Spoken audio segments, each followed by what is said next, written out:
I have a question about the warrior mentality.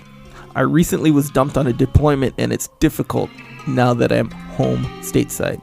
How does a warrior handle this? Is it like any other emotional loss? I'm trying to use this loss and get after it and improve myself mentally and physically. I'm not sure how to properly submit questions to the podcast. All right, so the Dear John letter, the old classic Dear John letter. And so, agree, sometimes you can keep it at bay when you're deployed, but then when you get home and you get back to the places, the familiar places where you have the specific memories, that's where the pain starts to come in. And that's fine. That hurts. We get that. But in my opinion, I've said this before, the person that you built in your mind, the person that you had a relationship with that you built in your mind, that person doesn't actually exist. They're not real. They're not real. She wasn't who she appeared to be. And she isn't who she appeared to be. She isn't the sweet, understanding, fun person that you cared so much about. That's not her.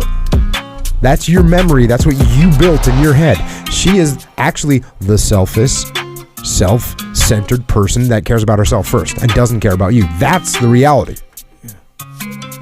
And that's fine. But a lot of times the pain that we feel isn't based on the reality.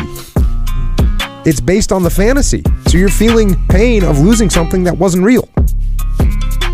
So let the fantasy go. Remember that she is not the perfect person that you built in your mind. Period. She's not. Otherwise, we wouldn't be in this situation right now. And then move on, brother. Get after it. Work out. Train hard. Go to jiu-jitsu, hike, run, play guitar. Just get after it.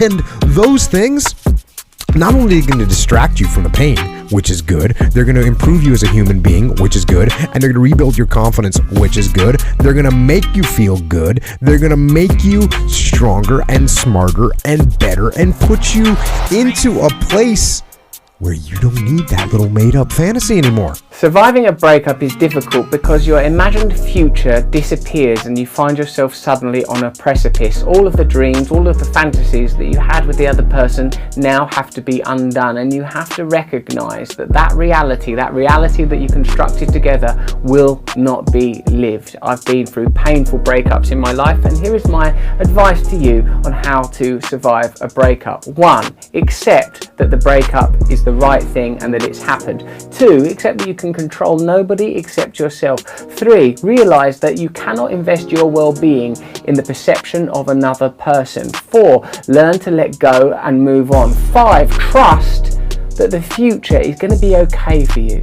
That not only are you going to find someone more appropriate, because that in a sense is a repetition of the pattern that you're trying to break, but that you will find in this world everything you need if you are willing to let go of other people's approval as the primary source for your spiritual nutrition and instead find a connection to something beyond that. Usually when you have a codependent to a person in a relationship, it's because you've nominated them or cast them in a role that they are not able to fulfill, a role that traditionally would have been fulfilled by a kind of icon. In a sense, romance is the imbuement or endowment of the other with qualities that no human being can ever have. We all go to the toilet, don't we? Look at us. What wretched wrecks we are. So, you relinquish the person as an ideal, you become open to better possibilities, and primarily you let go of the idea that you know what's best for you. You open yourself up to new advice, and you recognize that you are worthy of real love.